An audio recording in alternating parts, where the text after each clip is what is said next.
anything that is done really, really well from a marketing perspective and a manufacturing perspective is done with precision. Everything happens at the speed of trust is such a solid. Talk about that a little bit more, because I think that's like a gold nugget. But a lot of times I think people don't realize that the person who's in the business doesn't trust themselves.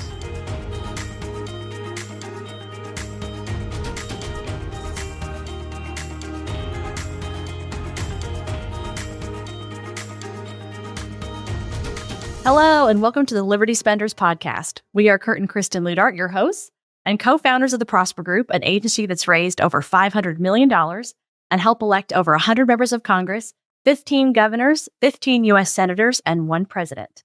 In addition to helping political candidates get elected, we're helping your business get elected by answering this question: what if you could exponentially grow your business by tapping into a lucrative and engaged audience that we call Liberty Spenders? Now, Liberty Spenders are politically conservative or faith-based consumers, and they're looking to buy from businesses and brands that align with their values.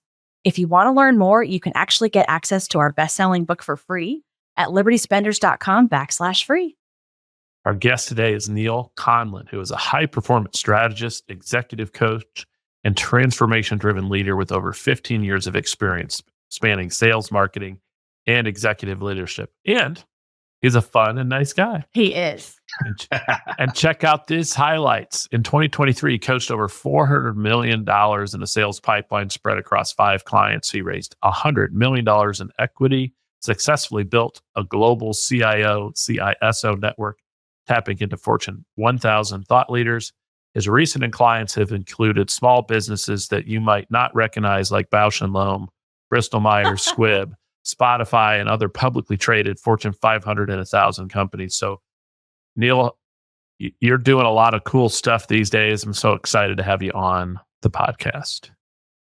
I'm like blushing. Like whenever someone reads accolades about you, it just sounds so weird. But thank you guys. Really excited to be here. It's great to know you guys. Like great to have met you guys over the past several months, and excited to do this with you. Yeah. Well, we know the feeling. And of course, we left off, I think shouldn't be left off, that you also went to the Marines. So thank you for your service.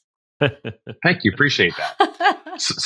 We're like I said, we're high performers over here. We do lots of things. Yeah, I should say went to the Marines. People don't say that. That just shows my lack of prep on that. But yes, we're so happy to have you here, Neal. Yeah. And I thought it was interesting. I was reflecting on how we met. We were introduced through a third party, and that's how I knew you. And then when we got on video with you, Kristen says, well, I know him from Tony Robbins. And it took a while for us to figure out the reason we recognize you from Tony Robbins was you're on his security detail. And we keep seeing you at the front of the stage. Or at least you have in the past. Yeah. Yeah. Well, on that, for anyone who doesn't know that, just real quick, there's this opportunity that is given to a very select few folks that, as obviously someone who's been very active in the Tony Robbins community, that you get to volunteer to participate and, as a crew member, to be in service to others. And one event I went to go volunteer, and, a guy in a black suit came into the room and pulled me aside and said, hey, you want to do something cool and be in different level of service and, humble brag. And the next thing you know, it's, transformation day, and I'm in a black suit and I'm standing in front of the stage watching, 15,000 people pour their hearts out, doing personal development work. It's probably, it's a wild experience to go to a Tony Robbins event in itself, let alone when you're standing there for 14 hours a day on the stage, watching all these people, do that type of work, but also in a state of, service to others and protecting the big guy up on the stage as well. So now my curiosity is piqued here. So do you think they knew about your background, or what did you find out? What led them to approach you? Well, a couple things. You fill out a form. Mm-hmm. It probably is mentioned, I forget, but probably mentioned in a form that I did serve in the military. I'm also hard not to miss in a crowd. So I didn't want to say that. Are you implying that he looks mean or something? No, not at all. But I think it, I mean, if you look at other people who do that, there's great people who volunteer, over and over and over again for years and years and years. But I think it is kind of a disposition thing. I think it's just the way people show up in the world. And I tend to always want to show up kind of with a singularity, versus, I'm this type of person at work or this type of person at home. And that's really allowed me more than anything to, I mean, even some of the things you guys mentioned, like people go, Neal, how do you travel so much and do so many things and spend so much time with people in different ways? And for me, it just, there was so much noise in the back of my head for so many years that I was splitting the difference of my heart and my mind and my faith and all these different things in so many different ways, that once I got clarity on those things, like, I became single focused in giving back to people. It doesn't matter to me whether it's from an advisory perspective or a sales perspective or talking on stage or even just sitting down with somebody talking about their relationship with their partner, and how that drives their business. That piece for me became such a critical kind of aha moment. And part of it is tied to that, experience of doing personal development and events like Tony Robbins. Yeah, absolutely. And of course, anyone that knows you or interacts with you can sense that coming from you. And so while I was joking and making light of it, it's not a small thing. So, but I did recognize you. And so to Kurt's point, he thought he was getting introduced from another way. And I thought, wait, I recognize him. So anyway, it was kind of a cool connection that we didn't even realize we had. Yeah. Yeah. I remember hopping on that first call and you go, wait, I know this guy. Yeah. I assumed it was a referral from, somebody else we knew in the Platinum Partnership community. And it came about through a whole different venue. So it's just really neat when you end up finding those connections with people. It is. And and then we got to hear just kind of how you got to where you are today, from joining the Marines all the way up to doing your sales work and helping people raise equity. But I'd love to hear you tell that story. How did Neal become Neal? Yeah. Well, at some point, the four of us will have to get together, me and my partner Alexis, over dinner or something. But because she always says, like, if you've ever seen the Dos Equis commercial, with the world's most interesting guy, that's her claim to fame when I get introduced to people that she knows. I've just had this very nonlinear life, right? Grew up in New York City in a Catholic family. Most of my grandparents were immigrants. So there's this kind of salt of the earth, kind of everything is possible in this country. That thing that was instilled into me that I did not recognize how valuable that is until years and years later. Topsy-turvy childhood was seeking discipline and was seeking structure more than I even realized at the time.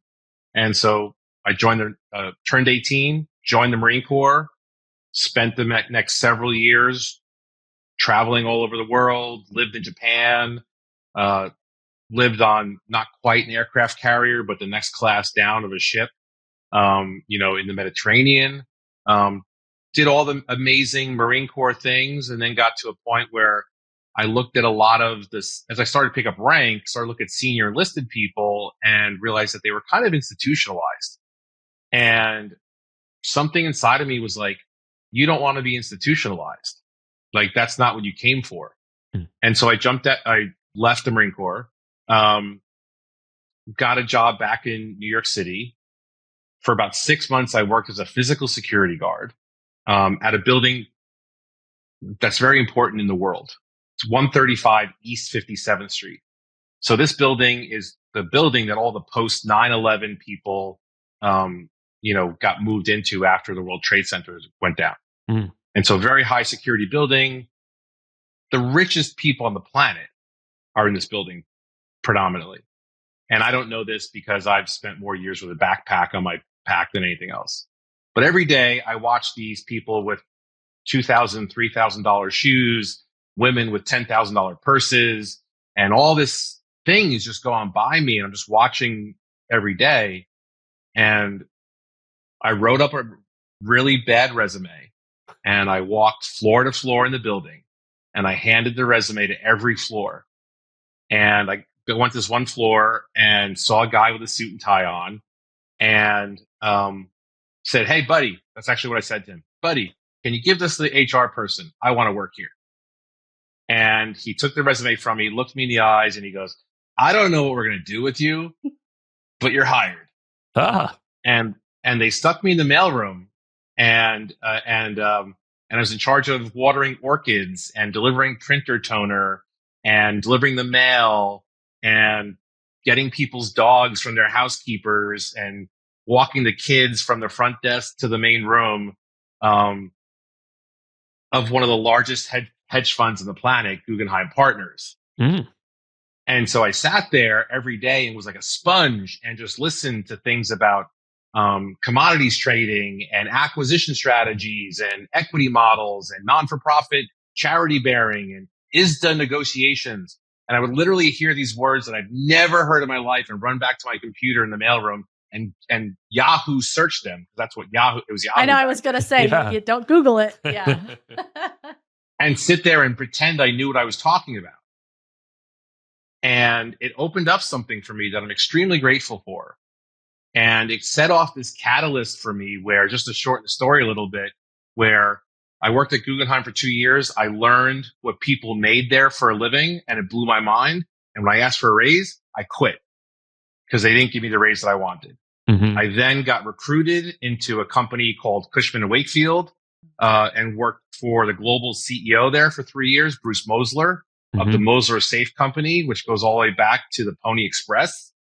Wow. And I worked in his executive office for 3 years and sat there and listened as they bought and sold the Empire State Building, flew to London and bought and acquired mega real estate corporations, learned about IT infrastructure during an acquisition model, I just sat there with my notepad in the background, learning and learning and learning. And 3 years into it, I said, none of this is mine. I haven't earned any of this. And I quit again. I said, I need to go find the thing that serves me the best. I was like, what haven't we done yet? All right, let's go work at NBC. And so I went and got a job at NBC working on their, as a project manager on their sales organization. And this is the first time I learned about sales.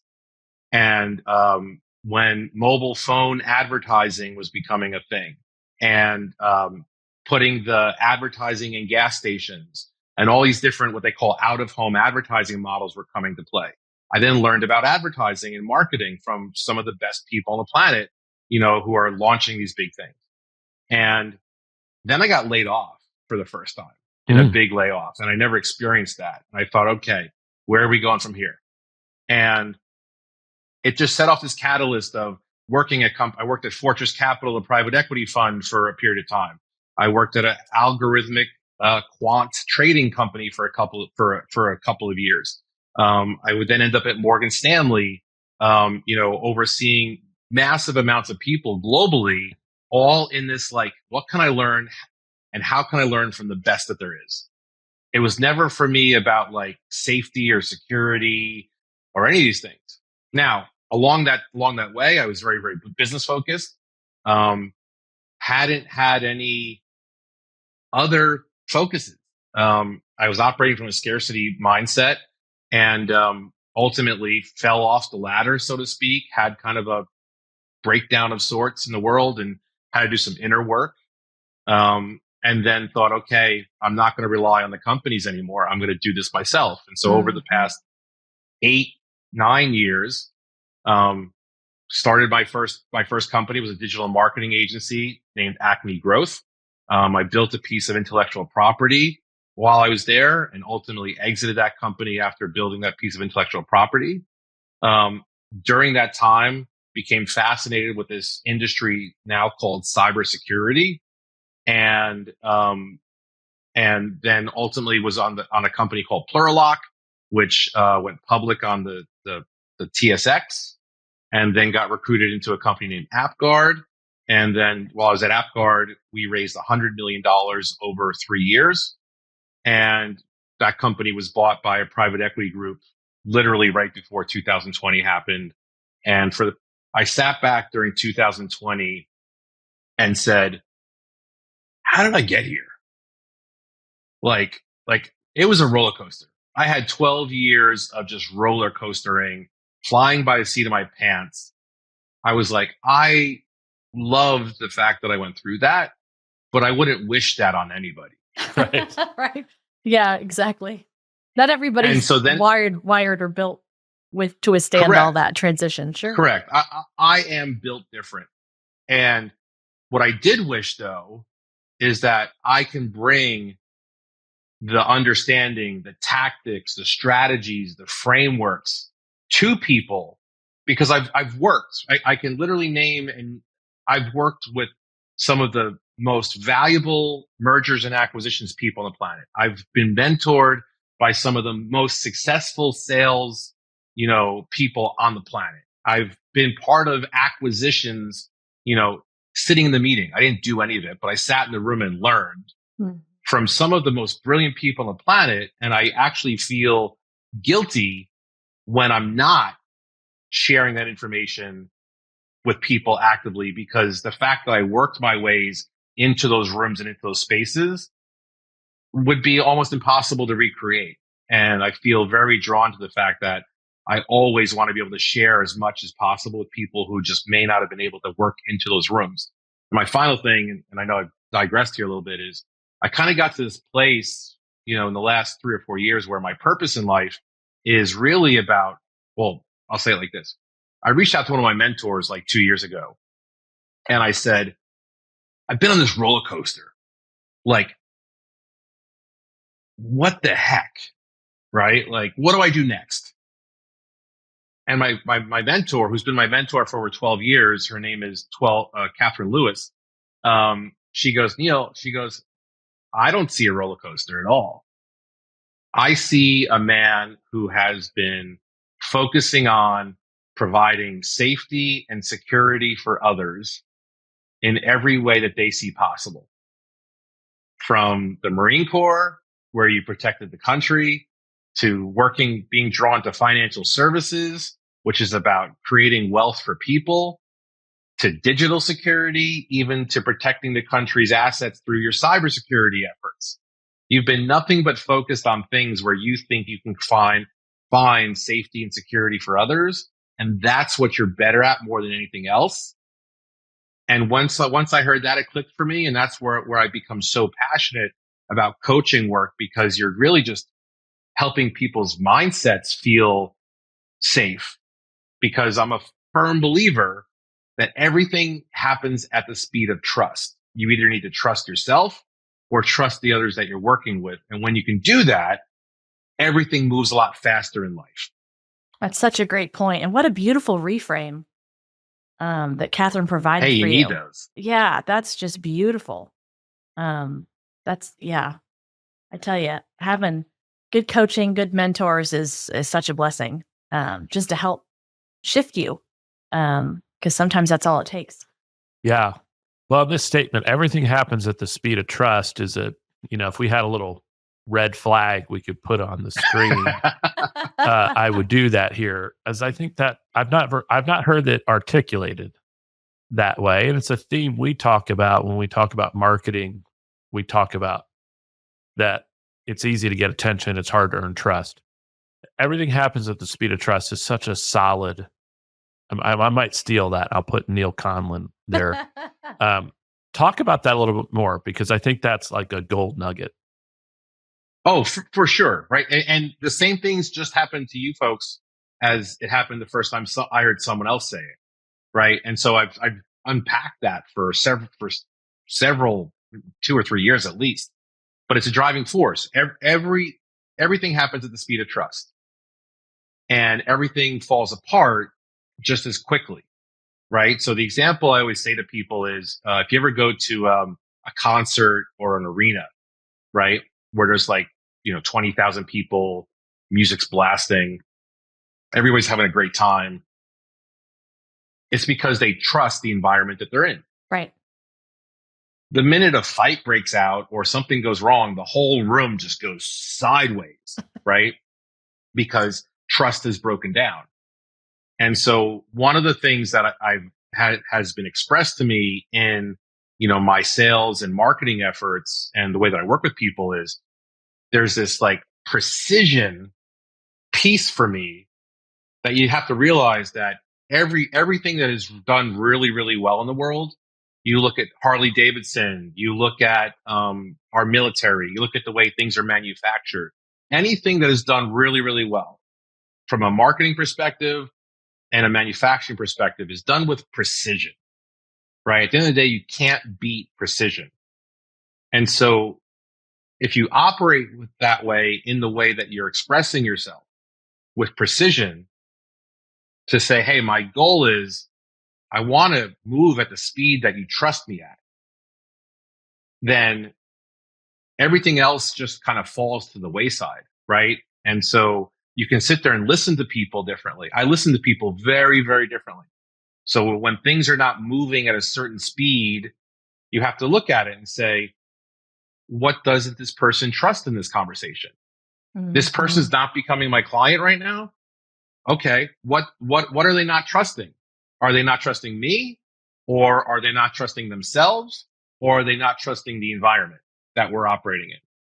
And once you can kind of pay attention to that triad, you have a massive, massive leverage in being able to sit there and focus on the thing that you really need to focus on versus ego, procrastination, scarcity mindsets, and those other things. And then when you have more control over that conversation, you then can say, okay, well, if it's me, then I have to build more rapport, more this, more that. That's where your branding comes into it, testimonials, your supporting materials. But a lot of times I think people don't realize that the person who's in the business doesn't trust themselves. And a big reason why they can't move forward is because they don't trust themselves. But if you can look at that from a non-egoic perspective, then it's up to you to help that person trust themselves more. And then that's where you're going to build a relationship with that human. Mm-hmm.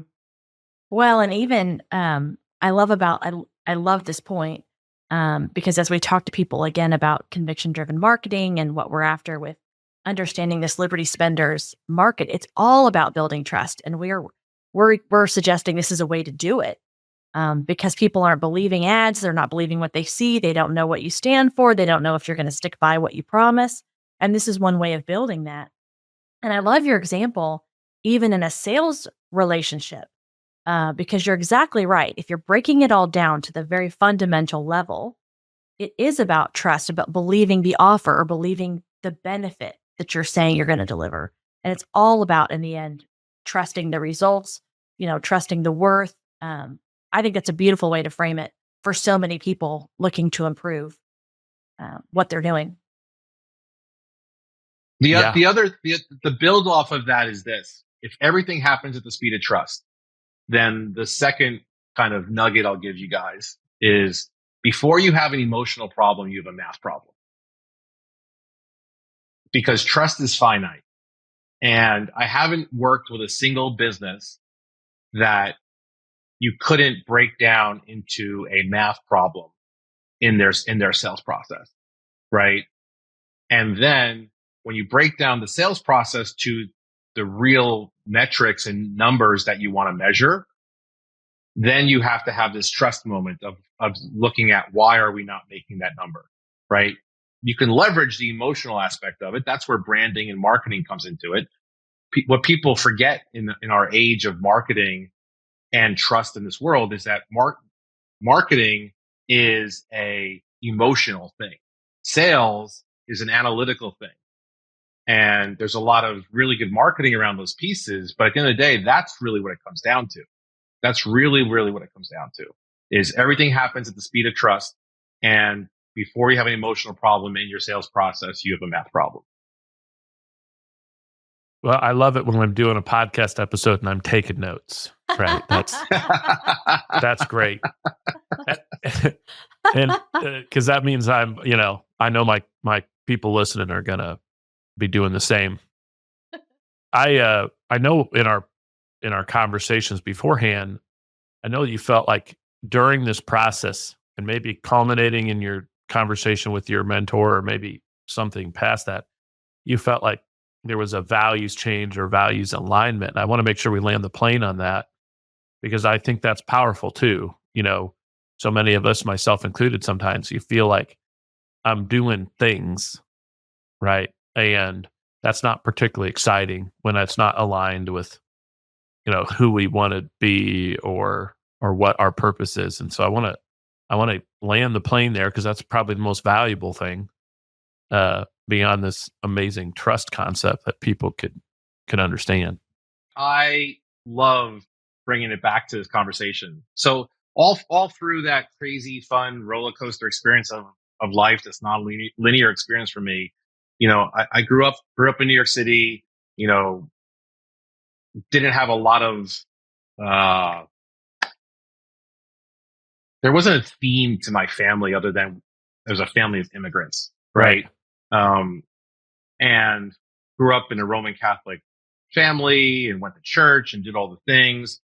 And at the end of the day, I think that when we don't have those buckets filled or defined well, we will just go find other things to fill the buckets with.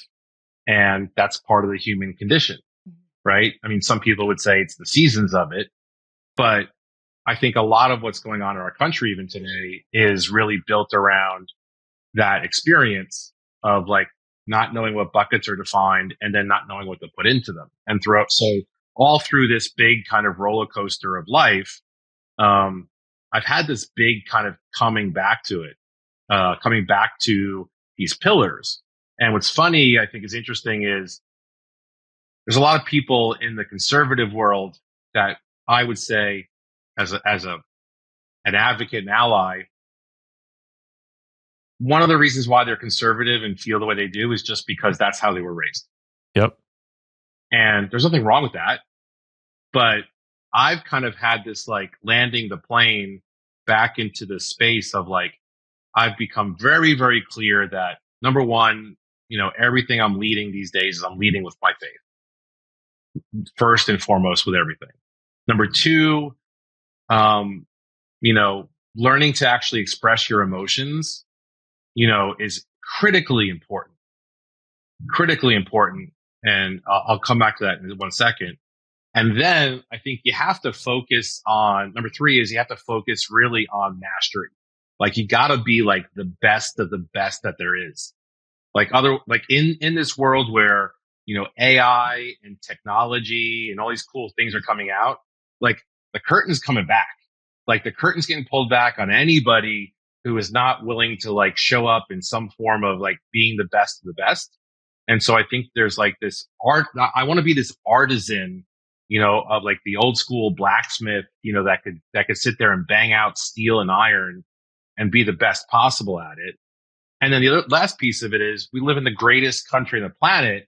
And if you're not seeking constant financial freedom, then of course you're going to complain about the way the country is going to be run. Right. And those four things have just become so critical for me to focus on that I wish it didn't take me 30 years to get there. But this is where we are today.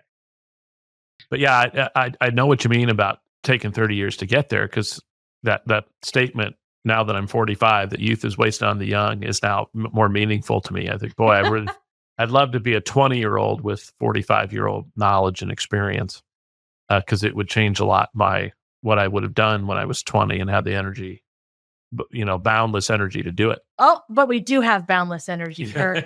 We have boundless energy. It's all up in here.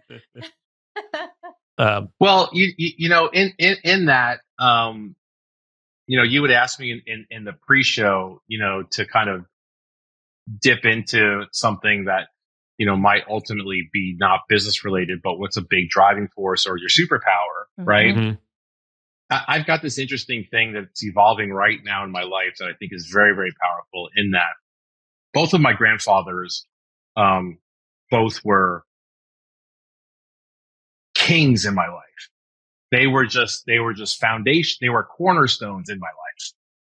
And, And last year, both of them, moved on in life, and they were both in their 90s. Mm-hmm. Like they lived forever. I'm basically probably never going to die. Right. I mean, between the genetics and longevity medication, we'll see where we get to. Right. So 120. Let's go.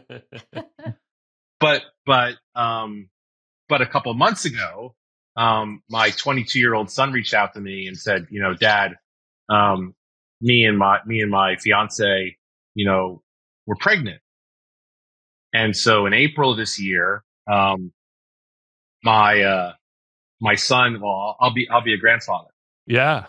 Wow. And there's this kind of, for me, there's this cycle going on about like, because we can live so long now, because there's so much opportunity in the world, there's so many great things going on. I've never heard anybody said my goal is to be a great grandfather to my grandchildren. And it's kind of brought this really interesting legacy piece to it, to be like, what does it actually look like? Like what would it look like for you to be in a place where you can run, jump, climb, provide, play in the backyard, take the grandkids on the trip, do all the things. And if that's the legacy that I'm working towards now I have a goal that is finite to work backwards from. And that becomes kind of my North Star in this whole thing. And now that becomes part of my decision-making process. And so it's been a really, really powerful experience to really look at it that way, because I think a lot of people don't look at it that way. And I wouldn't have had access to be able to look at things that way unless I had experienced the trials and tribulations and all the challenges along the way. And if I hadn't had the great examples of grandfathers that I've had in my life to represent that in that way. And so there's something kind of karmic for me coming up in being able to bring that legacy to the world and do it in a way that, in a very positive light. Mm-hmm. Yeah, it's a beautiful sentiment. It is. And that's another thing I've realized the older I got, the more I wish I would have stayed like living close to family. We all get up these days. Everyone in my family, we graduated from high school and I lived in a little rinky-dink town, and you think I got to move away. And now that I'm 45, I think it'd been nice if all of my cousins, my kids could play with their cousins, and if we were nearby, and I would certainly love free babysitting. And, Yeah, it all comes back to that, doesn't it, Kurt? Yeah, Me. How does this benefit Well, there's me? an economic calculation there. That, like Neal said, there's always a math problem before the emotional problem. And the math problem is babysitters aren't cheap these days. Yes. Good ones, at least. But this is pretty powerful, and I think it's a good moment to talk about how you've been able to parlay these experiences and superpowers into working with business owners. So, we mentioned in your intro, you helped manage a $400 million sales pipeline for 5 different clients. You've raised $100 million in equity. So how is that how have you packaged all this together to go out and help businesses? Yeah, no, love the question. And thank you for that. The funny thing about raising $100 million, so that was from 2017 through 2019 for the software company. We did 5 rounds of capital raising. A big piece of that knowledge came from obviously the 10 years of working at bigger companies and knowing how to do that stuff. But I can tell you that the funny thing about raising $100 million is, what we did with it? We spent it. Yeah. And I'm sure you guys can testify to this as well. You will learn more about money when you spend it on things than you will through making it. Mm-hmm. And so a big piece of the work that I've realized is that I've developed kind of almost some intellectual property on like really what works and what doesn't in a business. Like $100 million we spent on everything. There's nothing in the business I haven't bought. Mm-hmm. Lawyers, marketing, drinks, barbecue, helicopters, private planes, millions of dollars on ad spend, millions of dollars on email marketing campaigns.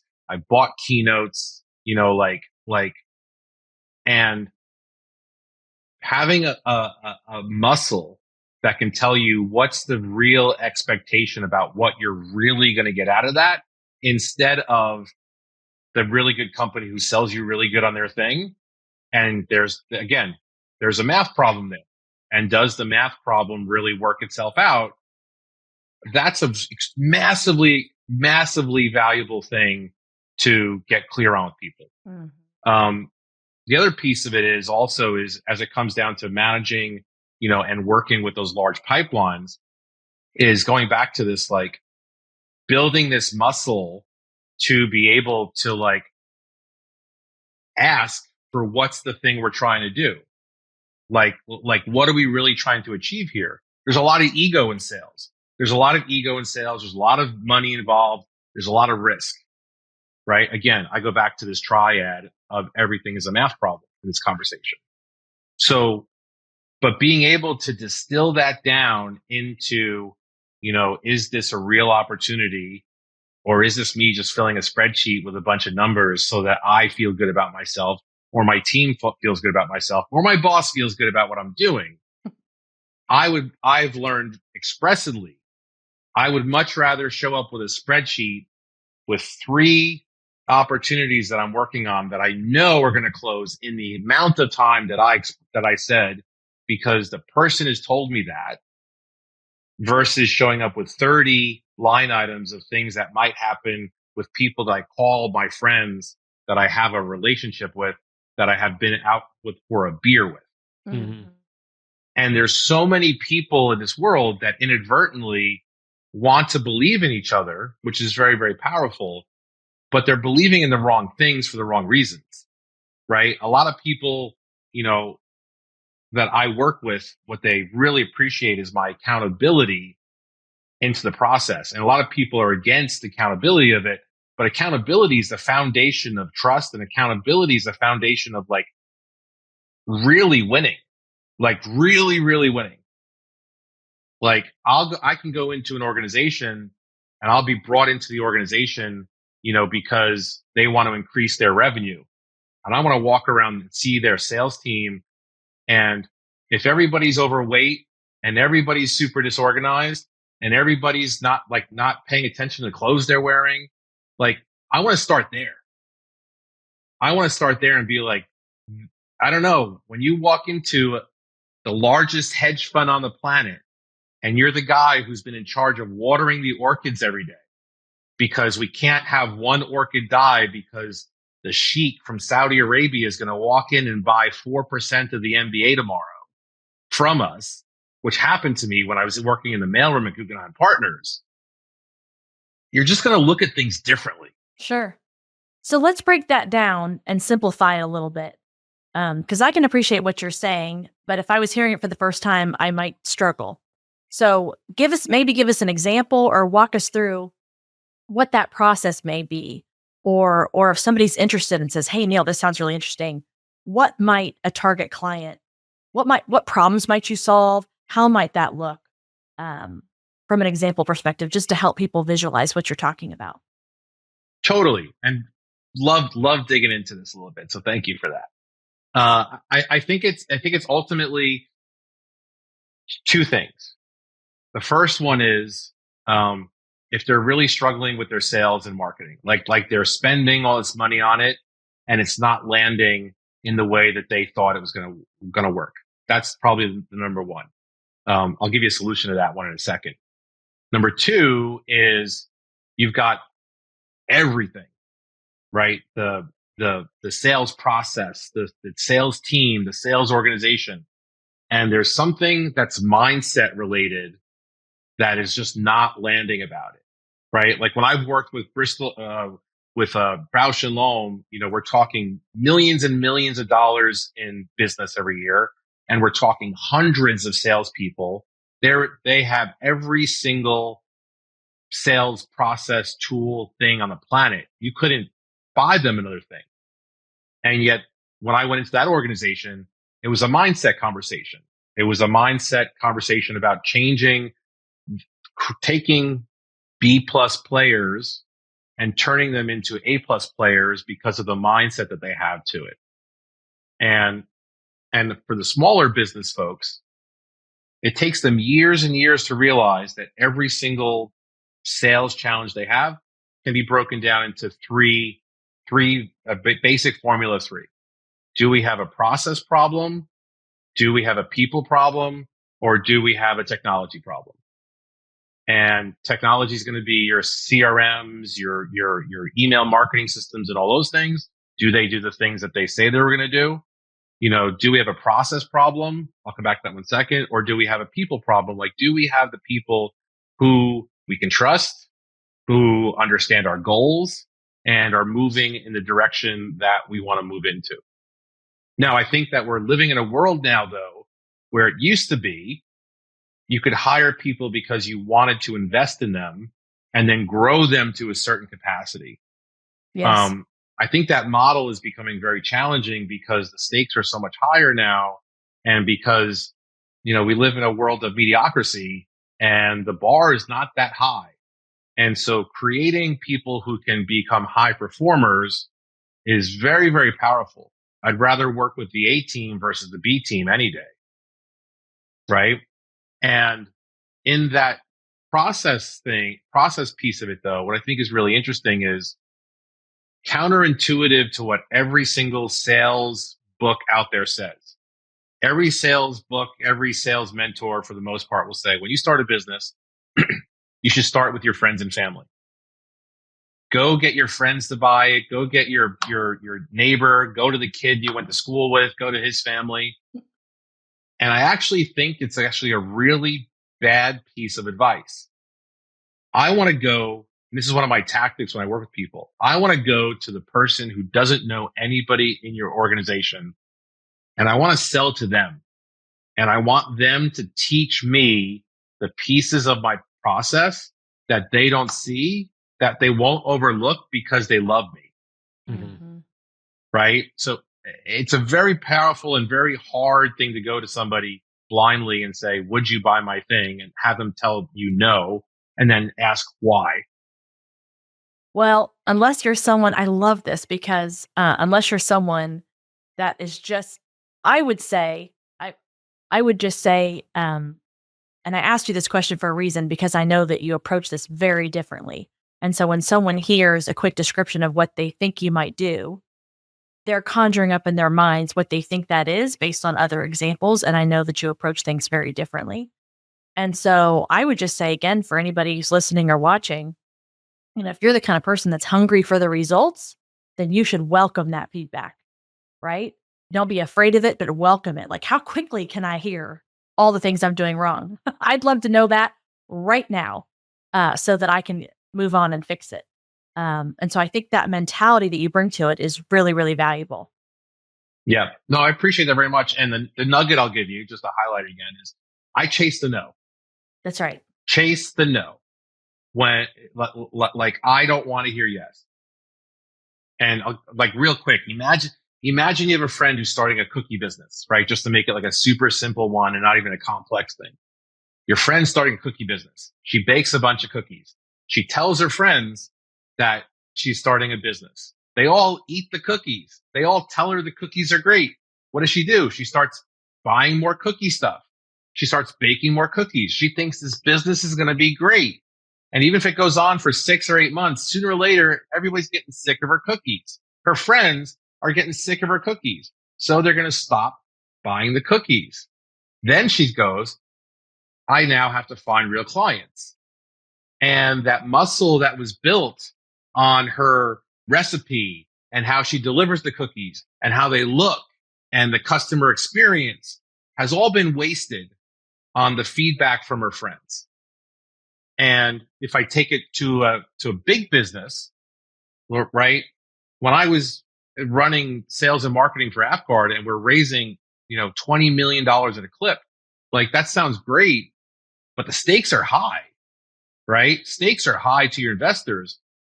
We're hiring all these salespeople, and a salesperson's coming in with a 20 line pipeline with $10 million in potential sales on it. And the first 3, he says are $1 million, $1 million, $1 million. And he tells me as the head of sales, yeah, I've got a friendship with this guy. I've got a relationship with this guy. I've got a relationship with this person. Well, that's great. And what we would do, because of the background that I have, is you have a relationship with this person. Go tell them you need the deal closed now. Mm-hmm. Now let's see what kind of relationship you got with this person. Don't tell me that you have a relationship with this person when that person's telling their boss that they know a guy. And watch how fast your pipeline gets really, really small, and you have to get real honest with yourself and then be like, what am I really sitting on here? And that's where the magic really happens, because then you're going to have to be like, I need to fix this.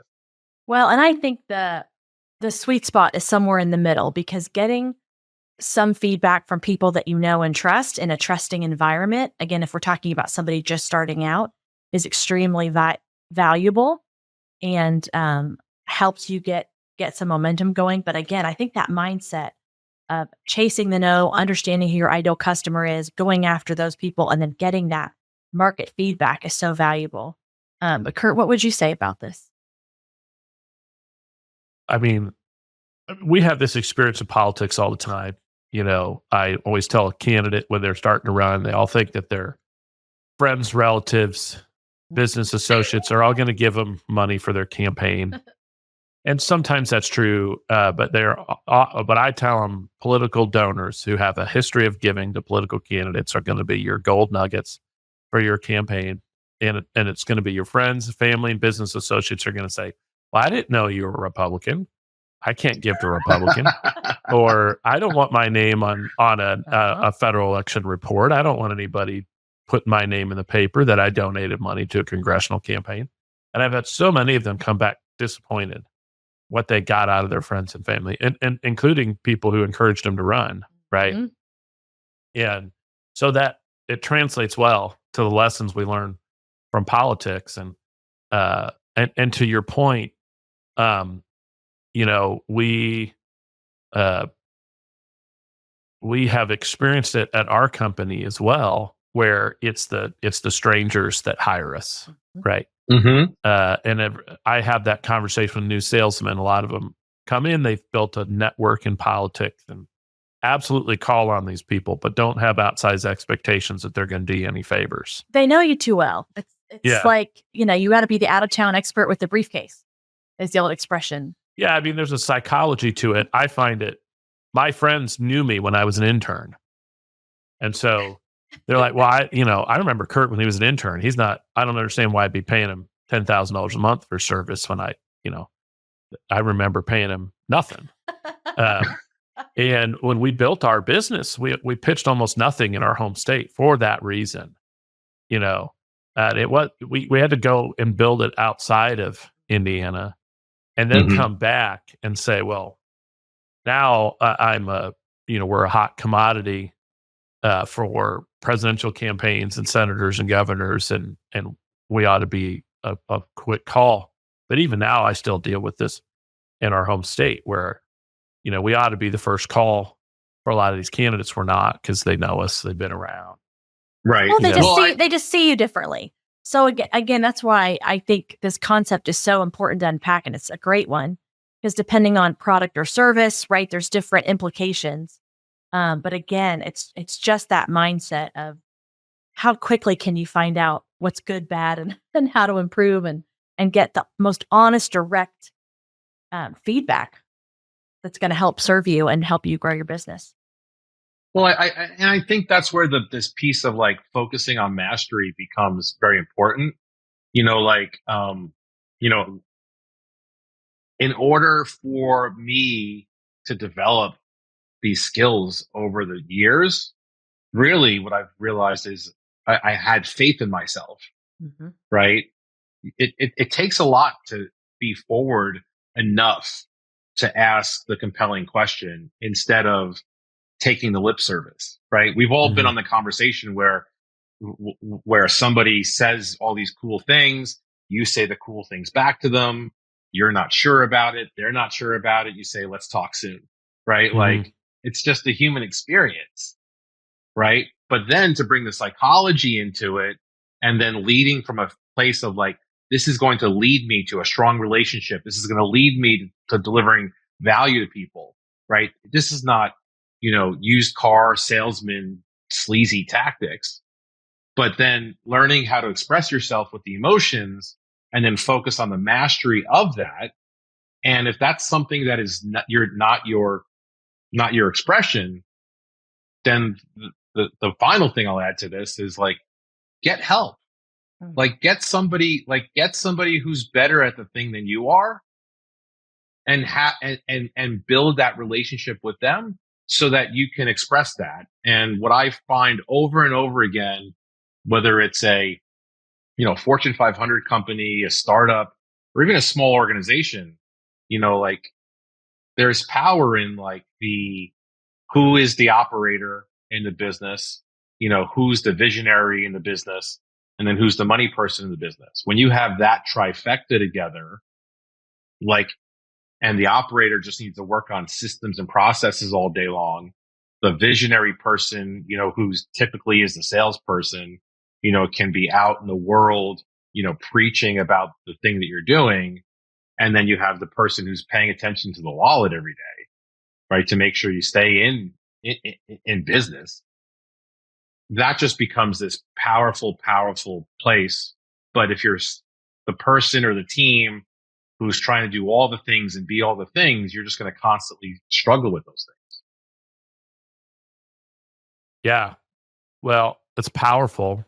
As we come to the end of our episode, we love to do a bit of a lightning round.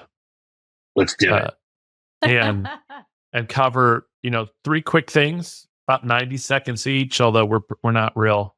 There's no buzzer at the 90 seconds, but we don't cut your mic. Yeah, none of that.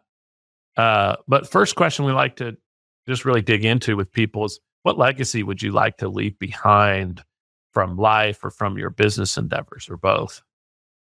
Yeah. I think the legacy word for me really that comes up is, that's why my own personal brand is Press Forward. I want people to be like, that man just never stopped and never gave up. Like, having watched my grandfathers both on the final stages of their lives, I'd like to have a moment.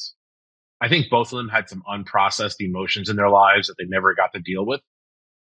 And my kind of dying wish to myself is, I want to be on my deathbed and I want to say, I don't have a drop left in my body. I gave it all. I gave every drop. I got nothing left, and it's time to tap out. Mm-hmm. Yeah. Powerful way to think of it. Maybe more as serious, maybe less serious. 90 seconds on something that's captured your attention recently. Maybe a hobby, sporting team, something that you've read that's not related to your day to day or this conversation, like sales and marketing. Yeah. Well, I've been really, really focused on getting back to shooting a lot lately. I've built a really good partnership with 𝗪𝗏𝗏 Ranch. And the folks there are amazing. They've been amazing. We've hosted some events there over the past 2 years. But I've gotten real interested because they're manufacturing and everything's made in the US, and gotten really intrigued by the quality and precision of marksmanship, in different ways. Where I've grown up my whole life. I've been around guns and the Marine Corps and all kinds of like, here's the thing, go shoot the thing. Right. But I've become very like interested in the specifics of it and the tactics, and like really like the hobby piece of marksmanship for sure. And it's fantastic. Yeah. And then 90 seconds on, it's an opportunity, make a pitch for working with Neal. Ooh, making a pitch for working with Neal. I love this one.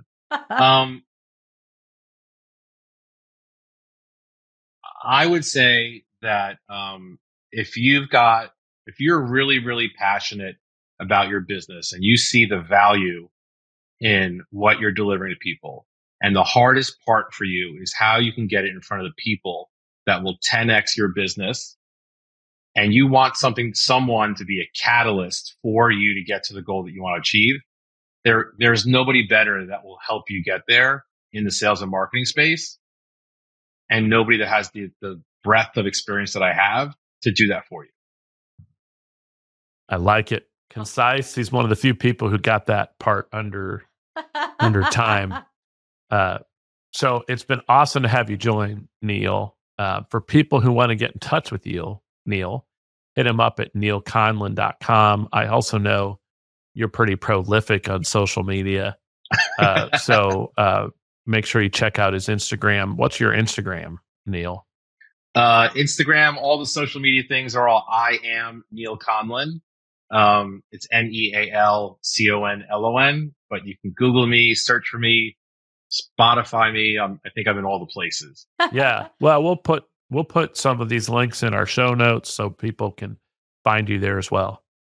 Yes, we want to thank you so much, Neal. It's just so fun. I enjoy every time we get to interact. And so this has been a real treat. And for those of you tuning in, we want to thank you for your time as well. We also want to invite you to join the Liberty Partnership community at 𝗬𝗏𝑇yspenders.com. And again, you can get our free book there at 𝗬𝗏𝑇yspenders.com/free. And one final reminder, if you have found value in this episode, please don't forget to like and subscribe so you don't miss any in the future. Until next time.